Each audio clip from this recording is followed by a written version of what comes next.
사람들은 인생의 길을 걸어갑니다. 세상에서의 삶, 즉 생명을 가지고 태어나면서부터 영혼과 육체가 분리되는 죽음에 이르기까지 걸어가는 모든 길을 우리는 인생의 길이라고 합니다. 인생의 길을 가는 사람들을 우리는 두 부류로 나누어 생각할 수 있습니다. 믿음의 길을 가는 사람들과 세상의 길을 따라가는 사람들입니다. 이와 같은 구분은 창세기의 말씀을 통해서 알 수 있듯이 인간이 하나님의 말씀에 불순종함으로 죄가 세상에 들어온 이후부터 이러한 나눔이 시작됐다는 것을 우리는 알 수 있습니다. 두 부류의 사람들이 세상에서 살아가기 위해서 해야 하는 것이 있는데 그것은 바로 이 일입니다. 인류의 첫 조상인 아담이 에덴에서 이 일을 하였던 것과 같이 비록 일의 종류는 다르지만 현대를 살아가는 우리들도 이 일을 해야 합니다. 두 부류 중에 먼저 세상의 길을 가는 사람들이 하는 일에 대해서 생각해 보도록 하겠습니다. 한국직업연구소에 따르면 한국에 있는 직업이 1만여 개나 된다고 합니다. 세상의 길을 가는 사람들은 이 1만여 개의 직업을 통해서 자신의 생계와 가정을 꾸려 나가고 있는 것입니다. 더 나아가서 세상의 길을 가는 사람들은 직업을 통해서 자신들이 바라는 이상과 꿈을 실현하려고 하는 것입니다. 그렇다면 두 번째로 믿음의 길을 가는 사람들이 하는 일에 대해서 생각해 보겠습니다. 믿음의 길을 가는 사람들도 세상의 길을 가는 사람들과 동일하게 이 1만여 개의 직업을 갖고 생활을 합니다. 세상 사람들과 동일하게 직업을 통해서 자신의 생계와 가정을 꾸려 나아갑니다. 그러나 세상의 길을 가는 사람들과 믿음의 길을 가는 사람들에게 다른 점이 있습니다. 그것은 첫째로 믿음의 길을 가는 사람들은 자신의 직업보다 하나님에게 우선순위를 둔다는 것입니다. 믿음의 사람들은 직장보다, 사업체의 이익보다, 동료 간의 모임보다 하나님을 우선순위에 두는 사람들입니다. 왜냐하면 믿음의 길을 가는 사람들은 내가 온 곳이 어디서부터이며 죽음 이후에 갈 곳이 어디인가를 알고 있는 사람들이기 때문입니다. 또한 믿음의 사람들은 전능하신 하나님에 대한 믿음이 있기 때문에 세상의 어떠한 가치와 세상의 어떠한 어려움보다도 하나님께 우선순위를 두는 사람들입니다. 두 번째로 믿음의 길을 가는 사람들은 주일을 성수합니다. 세상 사람들은 일 때문에 육신이 피곤하다고 주일에는 육신의 휴식을 취합니다. 늦잠도 자고 등산과 여행을 통하여서 자기들만의 시간을 보냅니다. 그러나 믿음의 사람들은 육체의 휴식을 위해서만 주일을 보내지 않습니다. 비록 평일보다 주일이 더 바쁠지라도 영혼의 쉼을 위해서 주일을 보내는 사람들이 바로 믿음의 사람들인 줄로 믿습니다. 믿음의 사람들은 이른 새벽부터 저녁 시간까지 교회에서 찬양하고 하나님께 예배합니다. 뿐만 아니라 교회의 공동체원들과 함께 교제하며 시간을 보냅니다. 그렇기 때문에 평일보다 도리어 더 바쁜 하루를 보내는 분들도 계신 줄로 압니다. 그래서 때로는 불평과 불만이 우리의 입을 통해서 흘러나올 때도 있습니다. 평일보다 더 바쁘다고, 시간이 없다고, 힘들다고 이렇게 말할 때가 있습니다. 그러나 이러한 생각이 들 때에 우리들은 이러한 생각을 하게 만드는 주체가 어디에서 시작되었는지, 누구에게 있는지를 조심스럽게 잘 살펴보아야 합니다. 주일에 대해서 불평과 불만이 있을 때를 뒤돌아보면 그 말의 주체가 나에게 있다는 것을 우리는 깨닫게 됩니다. 나의 육체가 피곤하고 나의 시간이 바쁘다는 것입니다. 이러한 생각이 들 때에 믿음의 사람들은 주체를 내가 아닌 우리 하나님께 돌려야 합니다. 하나님의 입장에서 생각하고 하나님을 위한 삶을 살도록 힘쓰는 사람이 바로 믿음의 사람들인 것입니다.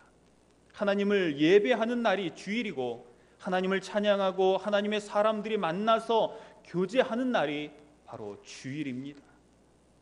하나님을 위해서 주일을 바쁘게 보내고 계시다면 바른 삶을 살고 계신 것입니다.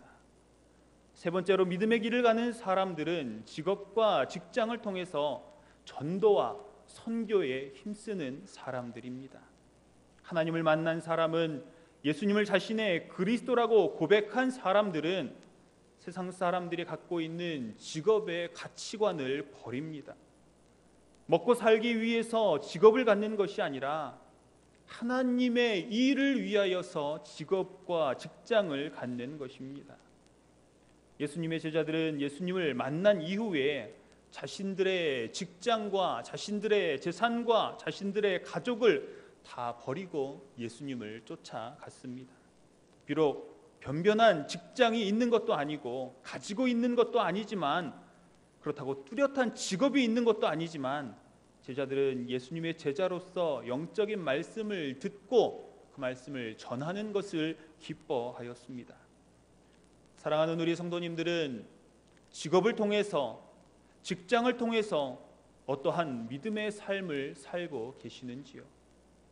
오늘 예배에 참석하신 사랑하는 모든 성도님들은 예수님을 만나심으로 직업에 대한 생각과 가치관이 바뀌신 분들인 줄로 믿습니다.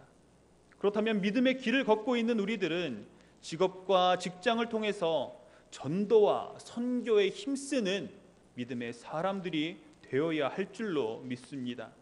하나님의 마음을 가지고 전도와 선교에 힘쓰심으로 하나님의 나라를 확장할 뿐만 아니라 하나님을 기쁘시게 해드리는 저와 우리 모든 성도님들이 되시기를 바랍니다. 오늘 본문의 말씀 30절 말씀에 보시면 예수님으로부터 전도와 선교를 위해 보냄을 받은 제자들에 대한 말씀이 나옵니다. 사도들로 표현된 예수님의 제자들은 전도 여행을 통하여서 자신들이 행한 것과 자신들이 가르친 것을 예수님께 이야기합니다. 제자들의 사역을 살펴보면 6장 12절 말씀에 제자들은 나가서 회개를 선포하고 전파하였습니다. 13절 말씀에는 많은 귀신을 쫓아내며 많은 병자를 고치는 사역을 하였습니다. 제자들이 이와 같은 사역을 했던 것은 제자들에게 능력이 있어서가 아닙니다. 7절 말씀해 보시면 예수님께서 제자들에게 권능을 주셨기 때문입니다. 제자들의 사역이 얼마나 힘이 있었던지 14절 말씀해 보시면 제자들의 사역으로 말미암아 예수님의 이름이 드러났다고 하였습니다. 때문에 헤롯 왕도 예수님의 이름을 들을 수가 있었습니다. 예수님의 영향력은 이와 같이 제한적이지 않습니다. 예수님은 빈부와 귀천에 상관없는 이러한 영향력을 가지고 계신, 능력을 베푸시는 하나님의 아들 되심을 믿으시기 바랍니다. 제자들의 전도 여행의 보고를 들은 예수님은 제자들에게 이렇게 말씀하십니다. 31절 말씀해 보시면 너희는 따로 한적한 곳에 가서 잠깐 쉬어라 하고 말씀하십니다. 예수님의 이와 같은 말씀은 주일을 분주하게 보내는 우리들에게 새로운 깨달음을 주고 있습니다. 예수님은 우리에게 쉼이 반드시 필요하다는 사실을 아시고 우리에게 쉼의 때를 주시는 분이십니다. 믿음의 길을 걷는 사람 중에는 예수님에 대해서 일만 많이 시키는 혹독한 고용주의 이미지를 가지고 있는 사람들이 있습니다. 그래서 신앙생활을 할 때에 부지런히 움직이고 있지 않으면 이상하게 죄책감이 들고 두려움을 느끼는 그러한 분들이 계십니다. 그러나 우리는 사실 하나님께서 태초부터 안식일을 제정하신 분이심을 기억해야 합니다. 그리고 피조된 인간에게 처음 해야 할 일로 안식을 명하신 분이라는 사실을 우리는 명심해야 합니다. 오늘도 예수님은 예수님의 사역을 열심히 하고 있는 우리에게 조용한 곳으로 물러나서 그분과 함께하는 재충전의 시간을 갖도록 권고하고 계십니다. 하나님의 백성으로 일을 하지 않는 것도 문제이지만 쉬지 않고 일함으로 정작 사역에 매진해야 할 때 지쳐서 뒤로 물러서는 것은 더 큰 문제인 줄로 압니다. 우리들은 하나님의 백성으로 믿음의 길을 걸어감에 있어서 쉼과 일에 적절한 조화를 가져야 합니다. 사랑하는 성도님들은 믿음의 길을 걸어감에 있어서 하나님의 자녀로서 교회의 일에 열심을 내시기를 바랍니다.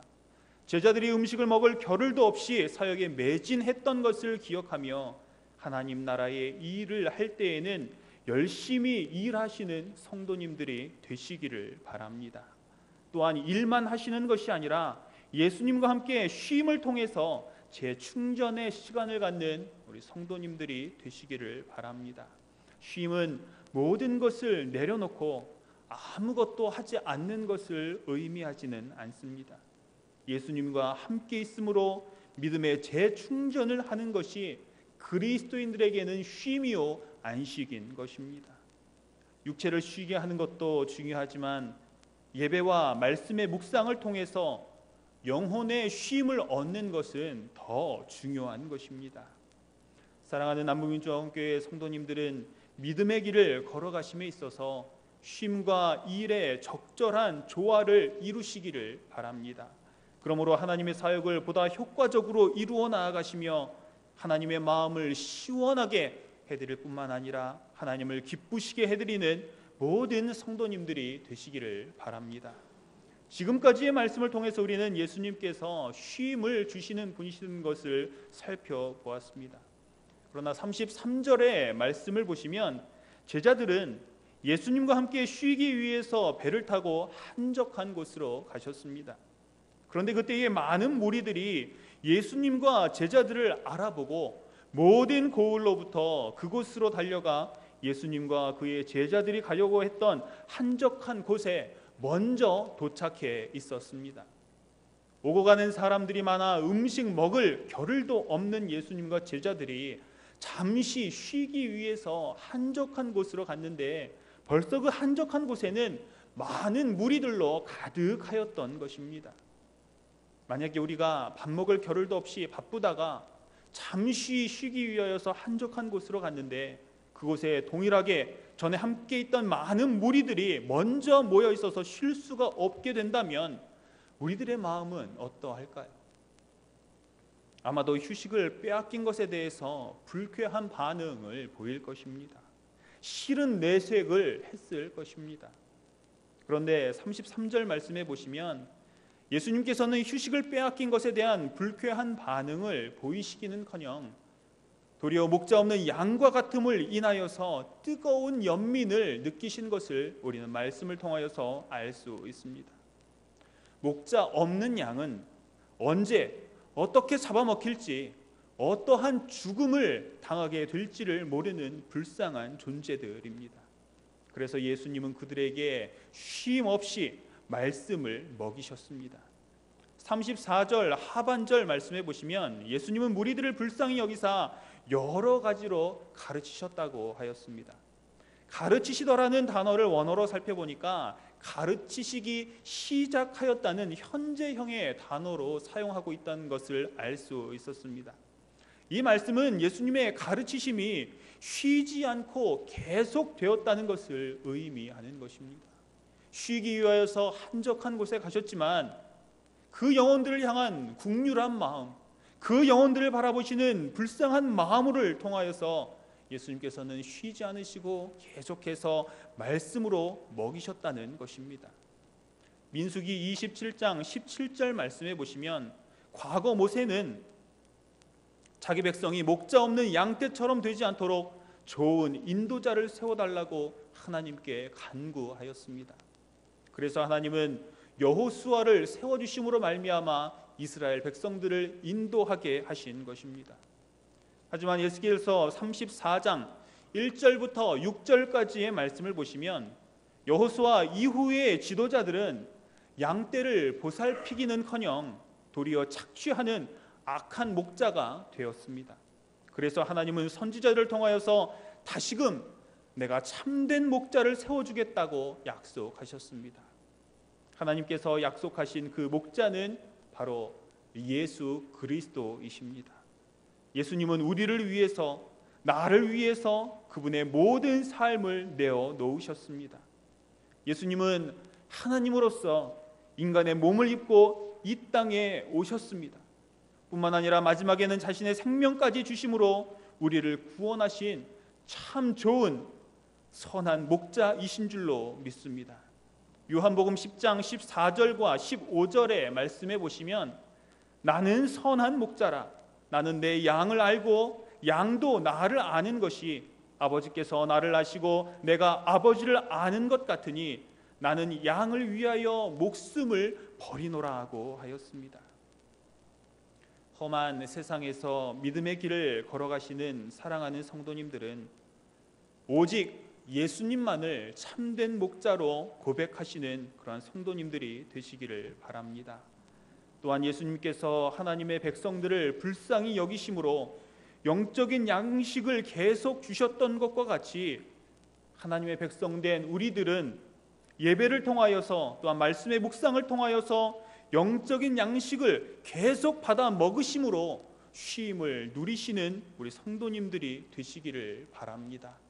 그러므로 결국에는 하나님의 사역에 더욱 충성하시고 봉사하시는 예수님의 긍휼의 마음을 닮아가시는 저와 우리 모든 성도님들이 다 되시기를 바랍니다. 기도하겠습니다. 하나님 감사합니다.